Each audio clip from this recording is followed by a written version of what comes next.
Villainous by its_Kingston on AO3.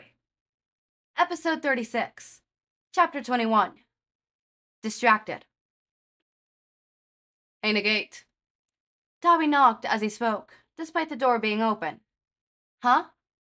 Ochako looked over at him. She spent the last evening bringing in her dresser and nightstand, only stopping to eat dinner.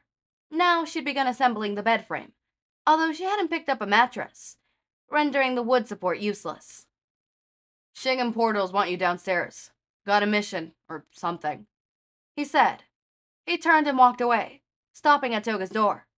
Ochako overheard the same conversation, about Shigaraki and Kurogiri wanting Toga for a mission too. As the hero descended the stairs with Toga behind her, she contemplated using this as an opportunity to make it up. Hey, Shigaraki said from his seat. He gestured to the stool beside him. Take a seat. I got some information. Indeed we do. Kurogiri nodded. We've been informed of a supply truck restocking at ATMs outside of Norway Park Bank. In and out. Just grab the money. You and Nagate are going, Shigaraki said to Toga. You're the best lockpick here, and Nagate will help you carry the cash, since Muscular isn't here. Twice also informed me she's a damn good driver already. Fine. Toga begrudgingly accepted. When and where did we intercept? It's been unattended in the parking lot of the port stop, around 4:30 tomorrow morning. When the drivers leave for a break, be ready. Shigaraki said, and be careful. I always am. She stood up and walked away, heading back upstairs without another word. I'll do my best, Ochako said weakly, as she watched the blonde disappear around the corner. Good. Shigaraki took a shot of whatever he was drinking. But you should talk to her first.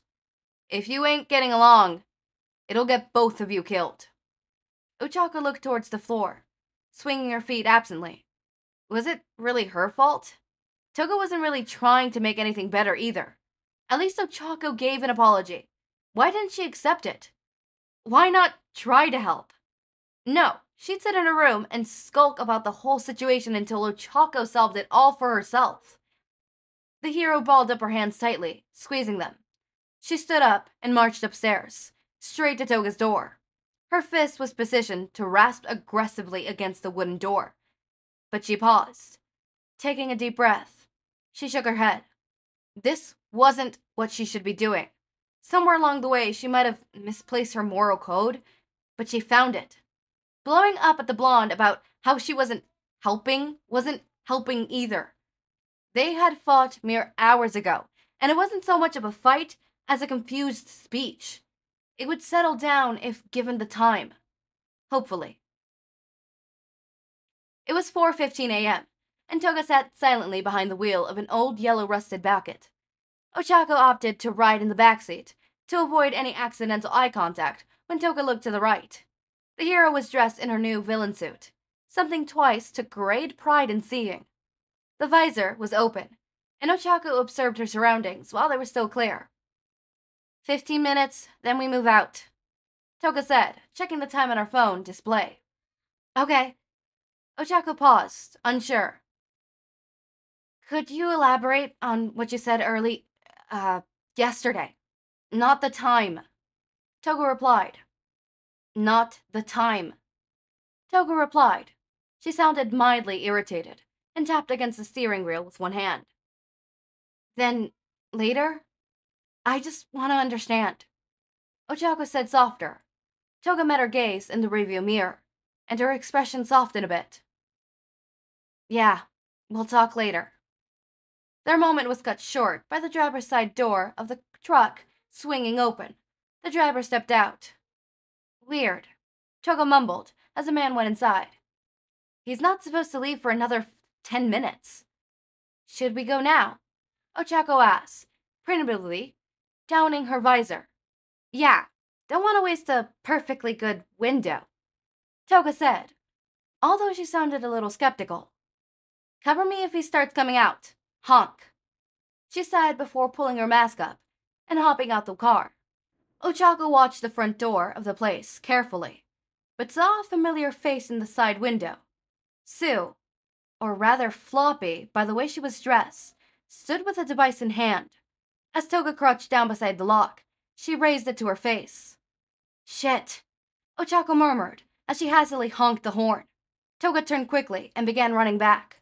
Sue was startled by the noise and fumbled with the device before shouting something into it. The back door of the truck flew open. Deku led Bakugo and Todoroki out the truck. "Stop, villain, and we don't have to physically fight. Please turn yourself in and do no one harm," Deku called out as soon as Bakugo started chasing Toga. "Dumb ass, she's a murderer. She's not gonna let us catch her. Let me fight," Bakugo shouted far louder than necessary. Sue ran outside, trying to cut off Toga, but was too slow. The blonde made it back to the car and slid cleanly into the driver's seat. She pulled away hastily, slamming the door shut as the car accelerated. But that victory was short-lived. Todoroki created an ice in front of them that flipped the car to his side, blocking their exit and wrecking their transport. "Do not flee," he said quietly. "Talk louder, half and half," Bakugo yelled at him, getting in his face. "No one can hear your stupid self-talk if all you do is mumble. You're as bad as damn Deku." "This isn't the time," Deku whined, trying to separate them. "We're against the League right now, our first big mission." "He's right," Sue agreed. Hopping over the trio, All Might and Mr. Aizawa put him in charge for a reason. "We need to find her." "For the wrong reason," Bakugo said sternly, though he didn't object further. "Midoriya, what's the plan?" Todoroki asked. Let's see." He trailed off, looking around. In the meantime, the pair of villains had been having their own discussion. After the car slid onto its side, both climbed out with minor injuries at worst, nothing more than scratches. Ochako sat with her back at the bottom of the car, suspended, breathing heavily. Who knew having the car flipped by your ex-best friends while you were in it was so stressful? "You!" Toga growled, grabbing Ochako by the collar of her suit. "You planned this! Traitor!" No, I didn't, I swear." Ochako raised her hands in front of her. "Seriously."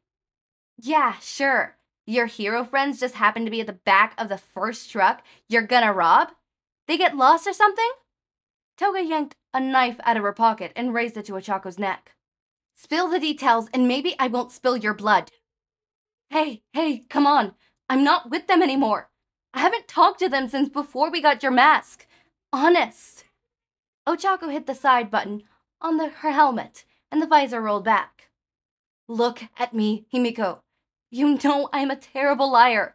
I really didn't have anything to do with this."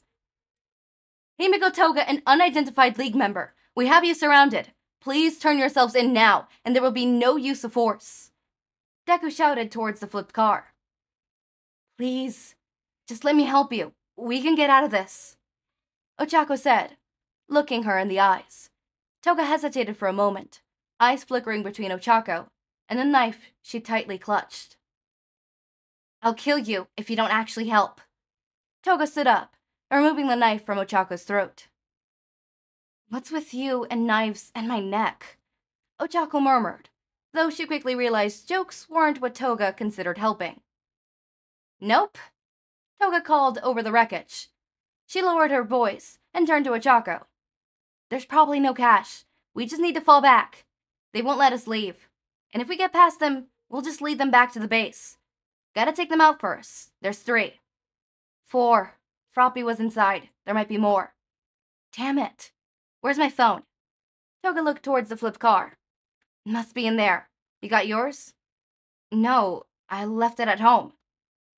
"Can't even call Karagiri now," Toga murmured, peering over the top of the car. "Hey, those are your hero buddies, right? They know you." "Yeah, why?" "You got something on under the suit?" "Yeah, why?" "Take it off." "Huh?" "Take your villain suit off. So you're just wearing your normal clothes. I'm taking you hostage." "Please don't say that so enthusiastically," Ochako said as she removed her helmet. Alright, I'm cutting this short mainly because, again, I had a long shift today. Today's shift was longer than yesterday's, my feet hurt, and I'm devastated. I'm sad. I lost 3 cells, which... Hold up, I need to make... I lost 3 specific cells on a specific product, and that cost me $510 today, so I'm upset. It literally was... I only lost it because it wasn't available in their area, so yeah, that was literally out of everybody's hands, right? And then I lost another sale that was 660, I believe, if I remember correctly. So in total today, I lost about $1,170 today, just today. So I'm upset, I'm sad, I'm depresso espresso. So yeah, unfortunately, bad days happens, shit happens, but yeah, whatever. Anyways, this is getting intense. This is getting intense. Sorry, I talked about my work, but no, back into this. Oh my fucking god, it was an ambush. And of course, Toga thought it was, Ochako, which we know it wasn't Ochako, right? And I was like, oh fuck.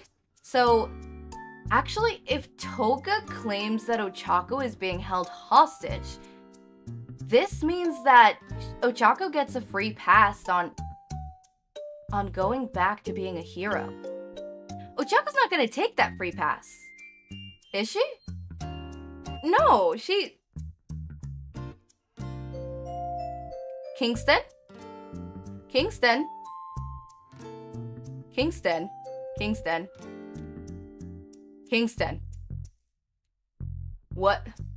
What's going on? Huh? What? Kingston? You're not... Okay, as always, my raindrops, make sure to eat, sleep, drink water, take your meds. Have a wonderful day or night. Link to my Discord server and socials are down in the description. Subscribe to see more of my content, and thank you so much for watching.